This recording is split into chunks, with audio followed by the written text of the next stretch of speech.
Hi,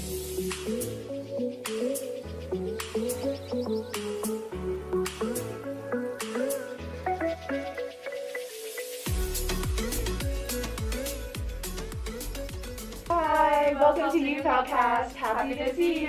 And thanks so much for coming back to our second episode in which we talk about all things support for freshmen. Again, I'm Fiona. I'm a year 4 English major. I'm Annie. I'm year 3 biomedical sciences major. We also have a very special guest with us today, Elizabeth. Do you want to introduce yourself a little bit? Yeah, so I'm Elizabeth. I'm a 4th year global studies major. Yeah, so, and today we're going to talk about briefly over the transition from high school to university. What are the university requirements once you enter CUHK? How is it like living in dorm on campus? And also, what are some ways that you can better make friends once you enter CUHK? And also, lastly, if you're having a hard time right now, know that you are not alone, and we're here to share some resources on how you can get that support here at CUHK. Oh, and lastly, we'll also be answering the questions that we received on the Google form, so stay tuned for that. Okay, so let's talk about first the transition from high school to university. There's a lot of hype when you switch from, like, when you finish high school and you graduate, you're like, oh my gosh, I'm so excited for this new feat of life in university, and I'm gonna have like so much fun, and then I create like visuals in my head that I'm gonna meet so many friends, join so many activities, classes are gonna be so passionate and interesting. But like and once I got to see, I was like, whoa, everything is so much bigger than my old school, because there was like 500 people in my school in total. To give any tips for freshmen who are struggling to adapt to university, what would you propose? Sorry. I feel like this is something we talked about earlier as well. Like, having an open mind is important because, like what Fiona said, like, we have expectations coming in, and oftentimes perhaps reality will play out differently, and there might be some disappointments, but there will also be like some surprising and good parts that you didn't expect. And so I think just having an open mind and coming in like knowing that like everyone's on the same boat, and so perhaps like some of the anxieties you have, like other people relate to as well. And yeah, I think also like building commonality through just similar struggles. Sometimes like that's how you make friends. I remember my freshman year, me and my friend, like one of my closest friends until today, she and I didn't enjoy certain aspects of the class, and so, or like we struggled with like the difficulty of that class, and so I can relate. And then we would like talk about it after class, and so I feel like just making friends through similar experiences and being open to getting to know people. Yeah, I think things that you can't control might surprise you. Like, I met one of my best friends till now in PE, and I did physical conditioning, okay? Which, if you're a freshman, don't take physical conditioning, because they make you run every single class. And I'm not talking 1 lap, I'm talking like 5 plus, alright? Oh my god. It was horrible. Yeah, I think Elizabeth mentioned about keeping an open mind, and I would definitely agree. And I think one thing I would say in my first year, if I could say to my past self, is to try to be as friendly with people in my lectures, because that's actually where I made the most friends in my major. And even just sitting next to a stranger, like don't sit alone, sit next to a stranger and be like, oh, is anyone sitting next to you? And build a conversation from that, because at the very least, you will gain a study buddy. Yeah. And it's really helpful when you go to a class one day and you need those notes. Right. And it can grow into something more. Like, ask to grab lunch. I feel like it's not that big of a deal as that you, in a way that you might play out in your head. So it's just about like having, take that little bit of courage to just go for it. Yeah. And really don't hesitate to reach out for any help where you need, because I found like for like my past few years, sometimes I have some struggles, concerns, but I just keep it to myself and I keep thinking about it, but there's no way that I can solve it. But if I could like just reach out for help, just ask, for example, professors or even the friends or seniors, then the problem can be solved very easily and I'll not struggle so much. That's funny you said that, because in high school, my teachers were like, university professors aren't going to be that nice to you, right? So, you can't just hand in things late, but actually, most professors are super kind and they do want to help you. They always have, office hours that you can go to, or just even during the breaks, like ask them a question, because it's normal to struggle. Like, I feel like in year 1, like some classes you might have never learned before, so it's always like, it's something that I did in year 1 and I'm really glad that I did, because now I have the same professors and I've built that relationship with them, and it makes class so much better. Yeah, going off of that, like a last note, like I would say, like, because you'll be asking for recommendations letters, and so I think that's a good reason to like keep talking to professors and build that relationship. Yes, Yeah. yes. All right, so the next topic is university requirements. When you guys entered university, did you guys in any way feel overwhelmed by how you wanted to organize your schedule or how to handle QSIS, anything like that? I think for me at the very beginning, it's like I struggle to know what are the requirements out of my major, because like for those general education and how to exempt CHLT, which is Chinese, and also ELTU, which is English. Like there are a lot of different general education courses that you must meet the requirements to graduate. And I think that could one be like UGE, ABCD, and that would be quite confusing in the beginning. I didn't even know that until my second year. Yeah. Yes. And I thought, oh, you know what? Like I have so much free time. But like things like QSIS, if you like when you're adding classes to your checklist, you can check the tab enroll my requirements, which tells you exactly what you need to do and whether you've satisfied them or not. And that's super helpful because when you get into university, no one will be there, like no teacher will be there to guide you on what you need to fulfill. And I think that planning that out in advance, like knowing, oh, I have done this and I haven't done this, it makes it easier so you can spread out your time in the 4 years. Instead of like, oh, taking it really chill the first year and then in the third and fourth you're cramming like 18 credits each term, which is the max. I think that would be really hard. Yeah. I think definitely before the start of semester, like before your first ever semester, having that like 4-year plan, like even though it's tentative and you might not go with it like completely exactly that way, but I think having that brief structure is going to be really helpful, and just do preparation work before going into your semester and get to know the systems, like read blogs. I know there's a really good Chinese blog. I don't know if they have it in English, but it's like it like teaches you how to register for courses, and I feel like there should be a platform, like there should be blogs for English speakers as well. And I think that blog really helped me, but it was in Chinese. Did you guys take summer school classes? I took summer courses like every year. So because the maximum credit for summer course is like 6 credits. So I took 6 credits for each of my summer. And basically for summer course you can make use of the summer course to take the general education course, such as UGE, ABCD, and UGFN, UGH, and also language course. So I think language course is very useful. Like if you want to learn a new language or minor in a language, for example, like Japanese, German, Spanish, then you can make use of the summer course to just take language courses or general education courses. One thing to know about summer school is that it's actually great to take advantage of because it's covered by your term fees. It is covered by your term fees, so you don't have to pay extra for summer school. Yeah, exactly. I didn't know that until my 3rd year. I didn't know that until now. So, like, it's really great for that, especially if you're not doing anything for the first 2 months of summer. And also, the only downside of it is that limited courses. Maybe your faculty won't offer those courses. So like you said, if it's language or UG, I would go for it. Another downside, which might be a good or bad, but summer courses go at a much faster pace. 4 months in normal term versus 2 months. So you have to go to school 2 times a week per course. So that is just one thing to keep in mind. But overall, I think it's so great. And then the next thing is living on campus or not. What do you guys think about that? So I'm in Shaw College, and I actually have not lived on campus all 4 years. Because one of the reasons was in the beginning I didn't have enough points to live on campus because I live really close, and that point system, like it calculates how many people are in your house. Let's talk about the point system.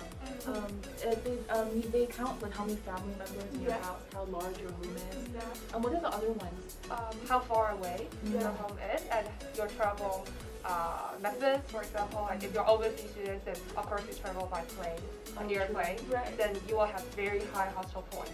I got 60 hostel points just because of my travel methods, because I have to travel to my home by airplane. So we get 60. And what is the minimum?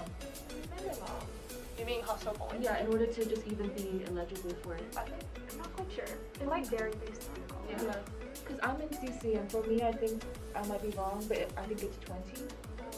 But yeah, and also how many societies you join. Yeah, that counts as well. I know people who just join societies just so that they can get a place in dorm. So it's very competitive in that sense. But what are your reasons for not joining dorm? Yeah, so I think the reason's pretty simple. I feel like home is just comfortable. Like, have my own room, and like I'm an ambivert, which means I'm like half introverted and half extroverted. And I feel like not that I would have hated having a roommate, but I definitely like would prefer just like going home and having my own like study space. If there was someone who's going into CUHK and they want to decide which college they want to go to, what are some tips we can give them? Because there are so many colleges to choose from. So this is like, don't learn from me, because I had no idea. Like, I did not know anyone who, okay, I knew one person who went to CU before coming to CU myself, and so the only like thing that I did to apply for colleges was just look through the online websites, and they don't really tell you the outdated pictures. Yeah. And I was looking at the missions and values of each college, and I was like, oh, this mission sounds cool, like I resonate with it. But honestly, like, that's really irrelevant when you actually belong to that college. And so I would say, like, definitely consult people if you don't know anyone in person yet. Like, I hope there's like tours on campus that definitely go on those if possible to check out the different colleges. And sorry, I forgot your question. What was it? Oh yes. What tips would you give them if they had no idea which college they want to join? Yeah, I think it's definitely better and more ideal to talk to people who are currently here already, because if you're just looking at pictures and website descriptions, it's really not going to be that helpful. So I think like in person. Yeah, there are some colleges as well that do communal dinners. Yeah. And it especially gives you a confirmed 4 years stay, like a whole Yeah. So that'd be Morningside, SHO, CW2. So I feel like those ones are really sought after because they're also the newest ones. Yeah. And don't do what I did, please. I put Morningside as my first choice. But if you don't fit their criteria or like they don't choose you, after that, it doesn't matter what second choice you have because they just randomly assign you after that. So if it's your first choice, make sure you are realistic and you actually feel like you can get it. Because as you know, Morningside accommodates more to international students. So you just have to think about those things. And also location. Location. Yeah. I mean, CW2 is cute. It's like a hotel. It gives me really hotel vibes, but it's like it's really kind remote. I would just stay in my room. Yeah, exactly. And also there's this Instagram page. We can't give you all the information here, but an Instagram page called Class of 2020, and it has all these students from like lots of year groups. I forgot, I don't know, it's pretty recent, but any CU student can follow. And then basically you can meet tons of people who like post a picture of themselves and then some like their hobbies and stuff like that. And if you have some commonalities with them and they're a senior student at CU, don't be afraid to ask them, like what would be your advice if I'm trying to choose a college right now, because that will help you so much more than the website. Yeah.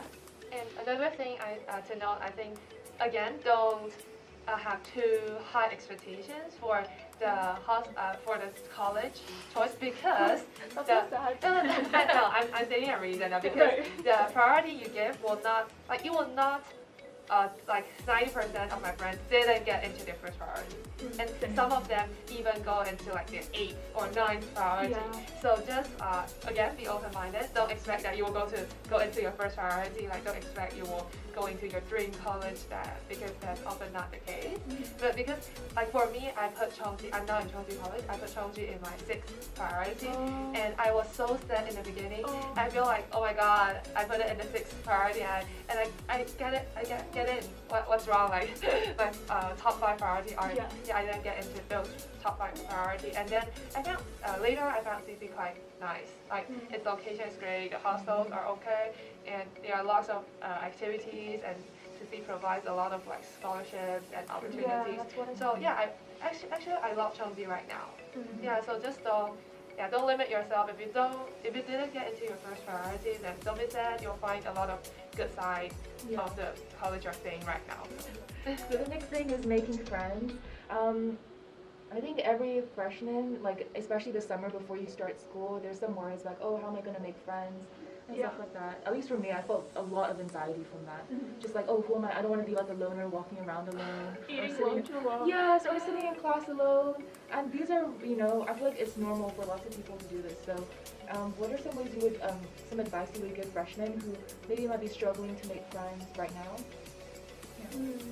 I think if you have the opportunity, like if you're still like I guess like a month or two, like before going into Right. your semester, definitely join orientation camp, because I feel like that was the way that I bonded with people the most, and because you're with them, you're like in a small group for like 4 days, and you actually get really close to the people, and so I think having that experience, like I feel like people always say like, as in like when we were within the orientation camp, like people would just say like, oh, because usually I would say like 90% of people go to orientation camp Yeah. or O camp, and then for the remaining people who didn't go, like I feel like there's just this divide that is really sad, because there's like I feel like we should all just be inclusive, but there's definitely that like commonality in place already that was set up that people who didn't go to O camp like just couldn't relate to, and so I would say like try to join O camp if possible.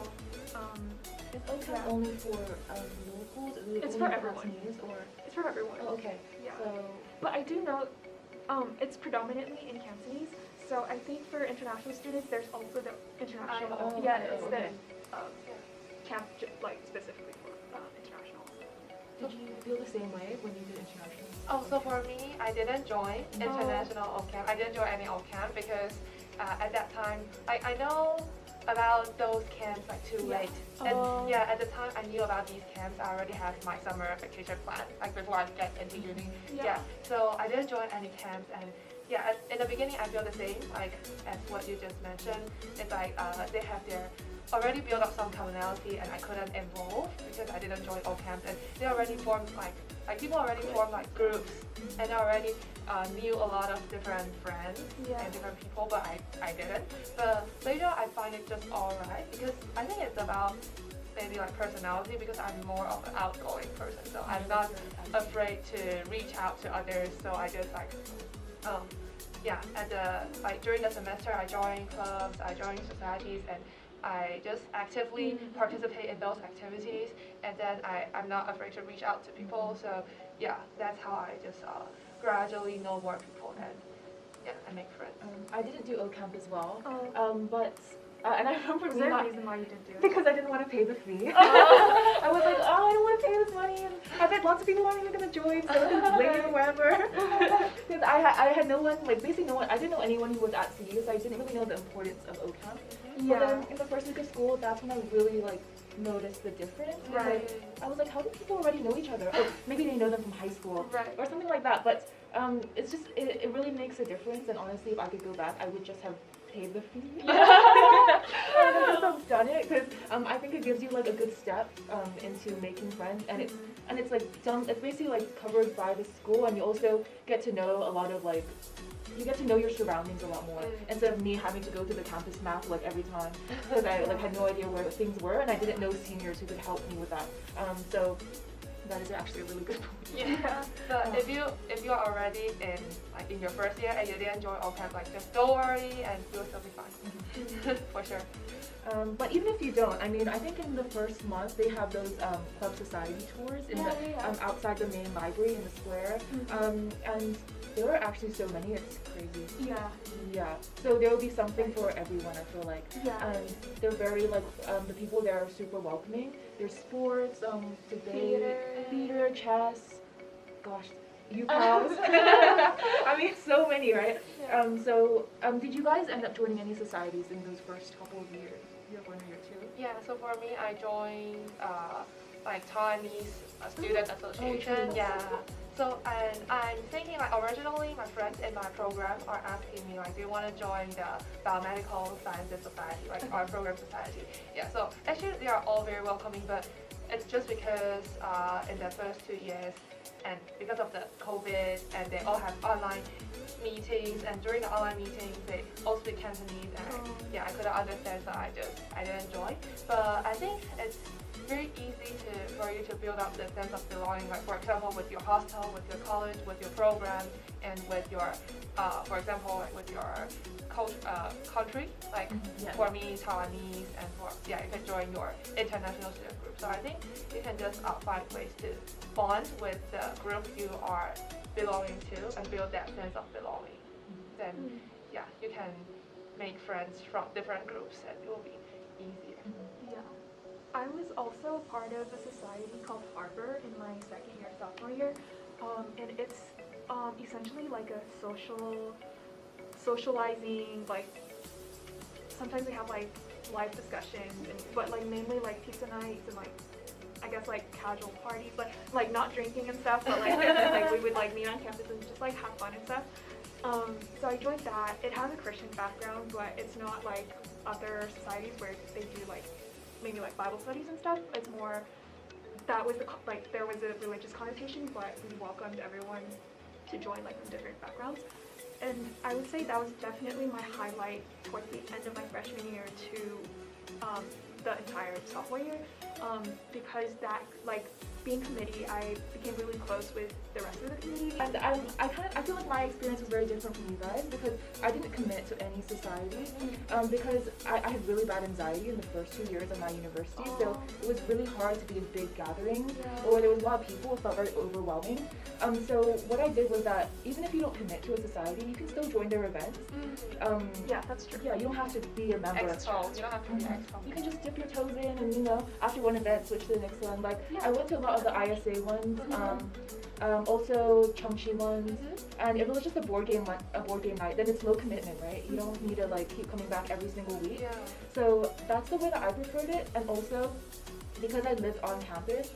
In dorm, I found most of my friends. If you guys know MMW, Monmanwai, I think it's they have a rooftop that has such really beautiful views of at night. Yes, it's crazy. Like I would definitely recommend anyone to go up there. 8th floor. People would just eat pizza, have some drinks, and it's low commitment. And also, it took away the anxiety of having the pressure that I needed to fit in within the group.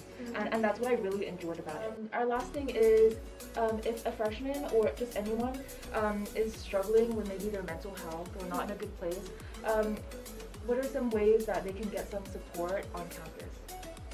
So basically, you can see all those posters hanging around the campus. There's a hotline. Do you know about that? Yeah, there's a hotline that you can call, like when you feel really down, and there's a like 24-hour hotline, and you can call them for consultation and for like immediate chat with some mental health related experts. Yeah, so that's one of the ways you can do. And I know some of my friends used that resource before and they said it was okay. Like they really did pick up the phone and talk to them, and they feel a lot better when you feel very down and someone can talk to you. Yeah, there's also the Wellness Center in Pomerangi, and they have counseling services. They're not clinical, so if you want to, if you are at a place where you need that clinical support, the Wellness Center would refer you to the University Health Center for a psychiatrist or psychologist. And so, I'm pretty open about going to counseling. So I have been going to the Wellness Center's general counseling, which is pretty casual. We just kind of talk about life and stress and different things for about an hour every other week, sometimes once a month. I actually have been going less, but during the peak of my anxiety, it was just what I needed, and I would go and crying sometimes. And, having someone to talk to. Sometimes maybe it's something vulnerable, or you're just not ready to maybe share with everyone yet. Having that confidentiality with a professional, it's honestly really comforting. Yeah. So don't be afraid to seek help, and know that it shouldn't be a stigma. You can make your bookings through online, or also you can just go to the Wellness Center and ask if anyone is free or make a consultation there. Yeah. And I know there is a problem with the Wellness Center in that it's really hard to sometimes get a booking because it's very popular, especially in these few months. I've checked and October is completely full. True. Same. Yeah, so it's very challenging if you're not a regular. I've heard that if you contact a professor or a tutor, they can refer you to or reach out to the wellness center, and if it's really urgent, they can like push you forward and get a space there. Good. So there's always a way, right? And there's also mental health societies, uPals, a little plug here, and uBuddies. Go find people who also value mental health and care about encouraging well-being. And then we can go straight into the Q&A. Thank you for the replies from the Google forum, and now we're gonna answer them. But they're all anonymous, by the way, and they come after every episode, so we'll link it here for the Google form link, so go ahead, anonymous, and we'll just answer it as we come. So the question is about joining student clubs. They said, I don't know if it's you, okay? They said that it's difficult as an international student to join any sports club because they're managed by local students, and he just finds it really hard.